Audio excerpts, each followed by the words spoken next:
You are listening to the Bright Life Podcast, all about ways to stay inspired, chase your dreams, and find more gratitude in the highs and lows of the journey. I'm your host, Jessica Johnson. I'm a business owner, a part-time digital nomad, a self-growth junkie, a believer in other big-hearted women, and am all about sharing tips, tricks, lessons learned, and encouragement so we can all live our biggest, brightest lives. You ready? Let's do this. Hi, beautiful. Welcome back to the Bright Life Podcast.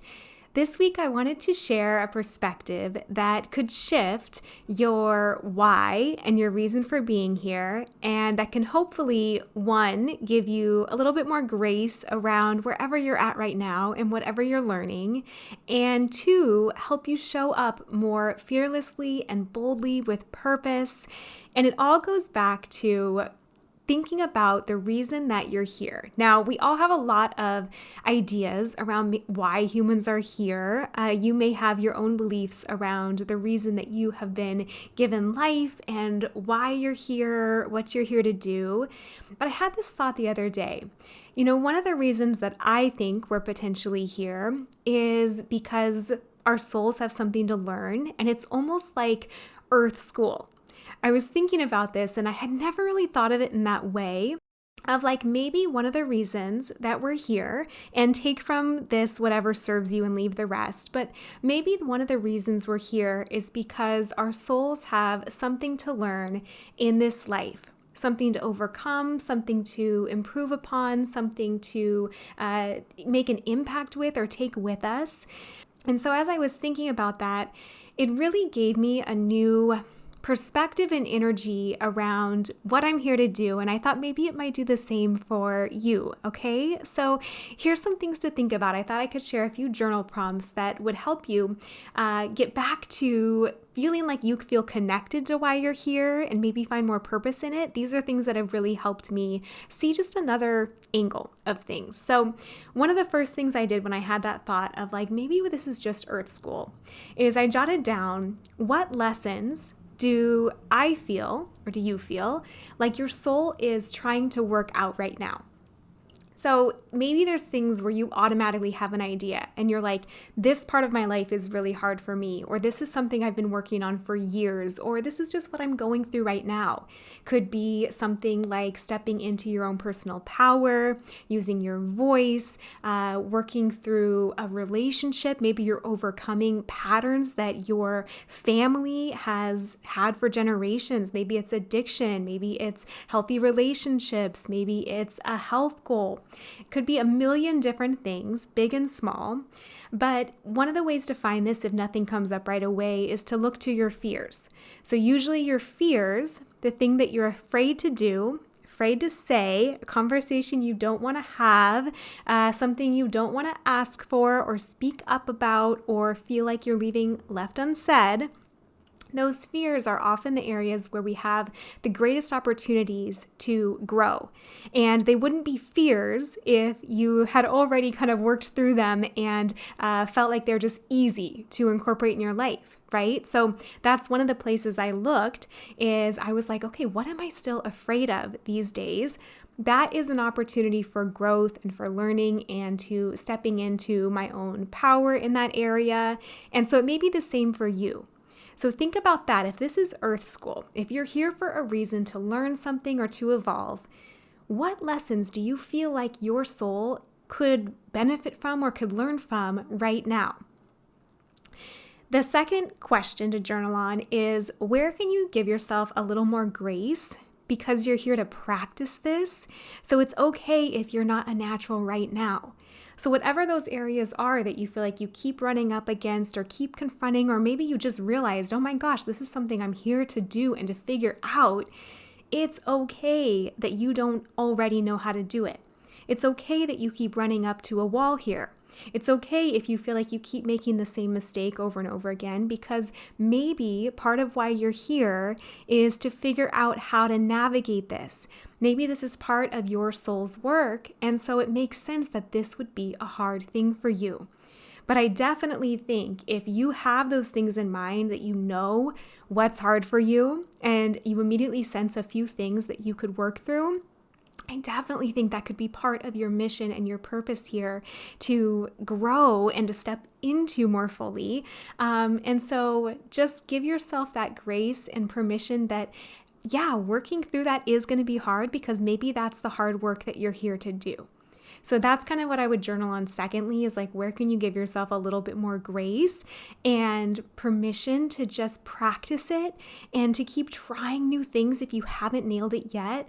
Maybe just try something different. Maybe come at it another way and look at it like you're here in this training ground to figure this out.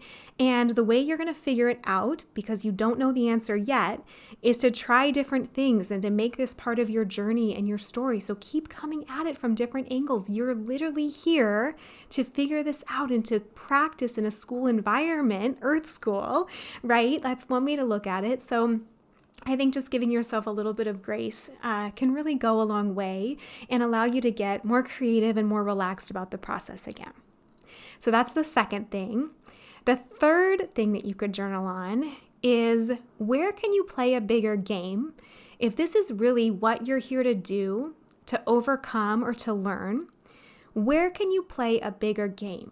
Where can you step out more boldly? Because it's part of your mission here in this life to figure this out, right? You want to figure it out. You don't want to keep going through the same lesson over and over again. You want to get to it so you can get on to the next thing you're here to do and the next thing you're here to learn and live this big, beautiful, bright life full of all of these evolutions and journeys and chapters of your life. You don't want to stay stuck on the same one, right? If it's like at level 2 or level 10, you want to get to the levels where you're like, oh my gosh, I've done so much. I've had so many experiences and chapters. Thank goodness I didn't stay stuck in that same one forever and keep rehearsing the same thing or playing small in this one area over and over again, And it's not meant to be this productive thing where like your only worth is in producing and getting to a better level and better mindset and always like hunger for the next thing. It's not like that at all. It's just giving you kind of another way to think of it, of like, I don't want to waste time playing a small game here if I know there's so much more meant for me. And the only way I can see that is by moving through this one thing that keeps hanging me up so I can get to the stuff on the other side of it. That's kind of the energy that I'm trying to bring intention-wise there. I heard a quote by Jesse Itzler, who is a motivational speaker and author. I just read his book, Living with a Seal. So if you haven't read it, that was a great read. I got through it on like a plane ride. It made the plane ride go so fast. So highly recommend if you haven't read it. It was both entertaining and inspirational. But he had this comment that I recently heard that said, sometimes when he looks around, he looks at everyone around him in restaurants, on the street, at workplaces, and the cars on the road. And he's like, none of us are going to be here in 100 years. So no one. So whatever you're thinking about, whoever you're worried about when you're afraid to have a conversation, to show up as your full self, to post something online, like none of it matters, because none of us are even gonna be here in 100 years. None of the people that currently occupy the earth will still be here. And so what does it really matter? So I love that perspective when it comes to playing a bigger game and going more boldly, because if you're in the back of your head worried about this one group of people, maybe family members or friends or old people from high school or college, like none of us are going to be here in 100 years. So why are you tiptoeing around and playing small and minimizing all that you can do when you're here for someone that literally won't even exist in a lifetime or generation or so? Martha Beck, who is a motivational author and a life coach, she worked with Oprah for many years. She said there's generally a handful of people that we think of when we are imagining everyone having an opinion on something we do. So for you, maybe even think through when you say, oh, everyone's going to think this about me if I do this thing. Who are you actually picturing? It's usually like 3 to 7 people that you're picturing in your mind, and you're summarizing that as everyone, when really, maybe it's a family member, maybe it's an old friend, maybe it's a colleague, and you're like, oh, when I think of everyone having an opinion about my life or what I'm going to do, I'm actually just picturing so-and-so. I'm actually just picturing this one group of people. And that can just, I think, really remove some of that feeling of like, okay, not everyone is looking at you or thinking about you. It's really just these two people you're worried about who probably are more concerned with their own life anyway.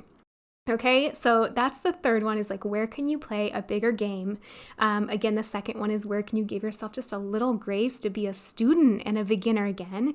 And the first one is, what are the lessons you're even potentially here to work on right now? You've probably already overcome some, but what are the ones that you see teed up for you next? Okay, and then the last journal prompt to think through is, what is one thing you can do to move through those areas that you feel called to move through and to learn and evolve in? So, for example, if there's one area that's coming to your mind that you feel like this is definitely an area for me that my soul would be here to learn and to figure out if this is really like Earth School, maybe there's a retreat that calls to you. Or maybe you're scrolling social media tonight and you see something come up where you could go to a conference or hear a talk and you're like, okay, there's a little sign. Maybe it's having a conversation with a therapist to finally talk through some of this stuff. Maybe it's even just journaling out, like, what could you journal on here? What questions do you need to answer? What do you want to leave behind? What do you want to step into? And sometimes journaling can be so powerful to just give actual voice and words to that. Maybe it's showing up more confidently. Maybe it's having a conversation you have been putting off. Maybe it's just taking like a little step forward and seeing what that shifts and changes so you can take the next step.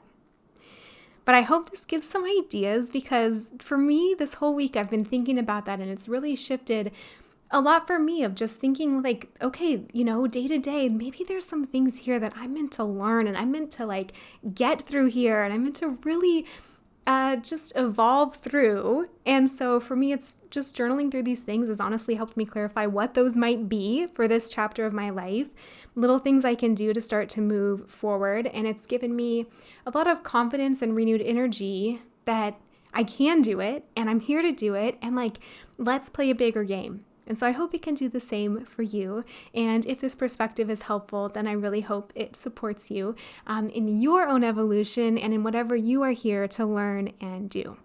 So thank you so much for being here this week. I hope this serves you, and I cannot wait to talk to you again soon. Thank you so much for listening in. If you love this episode, I have 2 things you are going to love. One is a free copywriter training full of 5 steps to build a profitable copywriting business as your own boss, no matter how much experience you're starting with. Copywriting is what took me from a 9-to-5 to freedom as my own boss, to travel, choose my schedule, replace my corporate income, and have time to work on creative projects like this podcast. And I'd love to give other women the same opportunity. Another, of course, is my book, Your Bright Life. You can find it on Amazon or Audible, where I narrate the audiobook, so it's kind of like a podcast in book form. All of these things are in the podcast show notes. Thank you again for listening. I appreciate you and your review so much, and I'll see you back here next Thursday.